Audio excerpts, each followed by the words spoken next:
L'importance de la curiosité provient du fait qu'on peut apprendre tout en découvrant. Mais attention à ne pas franchir certaines frontières. La savane était devenue un lieu invivable pour les animaux. C'était la grande sécheresse et il y avait la famine.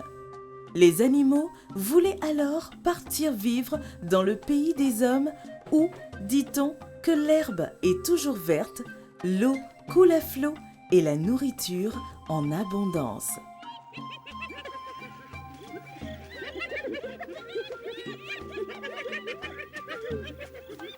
La tortue fut alors désignée pour qu'elle effectue un repérage dans le pays des hommes à cause de son goût pour l'aventure.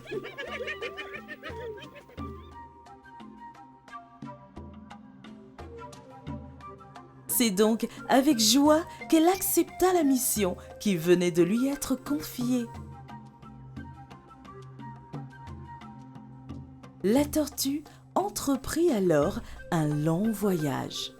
Lentement, mais sûrement, elle s'avançait progressivement vers le pays des hommes.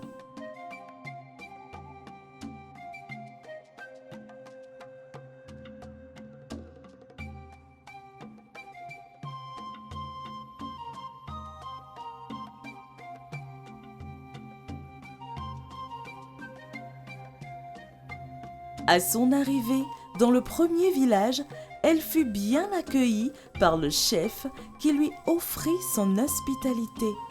La tortue fut reçue comme il se devait. On fit tuer le plus gros coq en son honneur et on en fit un succulent repas comme il était de tradition chez les hommes lorsqu'ils recevaient un étranger. Mais horrifiée et dégoûtée de manger un animal, la tortue refusa catégoriquement de prendre part au festin. Ce geste déplut au chef qui la chassa du village.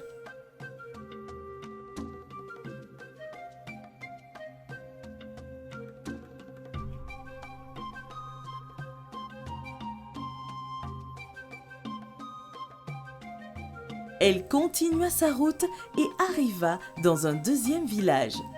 Tous les arbres aux alentours venaient d'être coupés.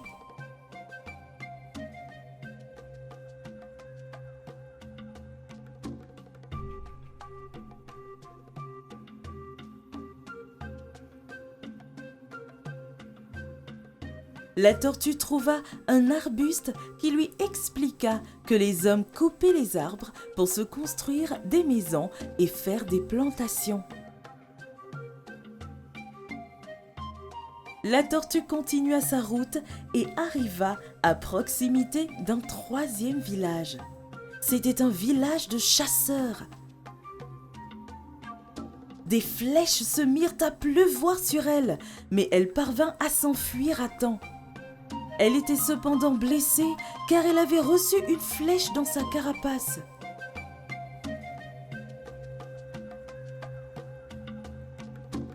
C'est alors que la flèche lui dit qu'elle était désolée et qu'il ne faut pas trop s'aventurer dans les villages des hommes au risque d'y perdre la vie.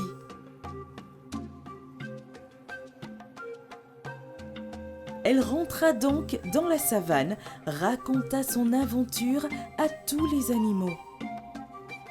Ceux-ci se résolurent à rester dans la savane et, depuis ce jour, leur méfiance envers les hommes s'est accrue.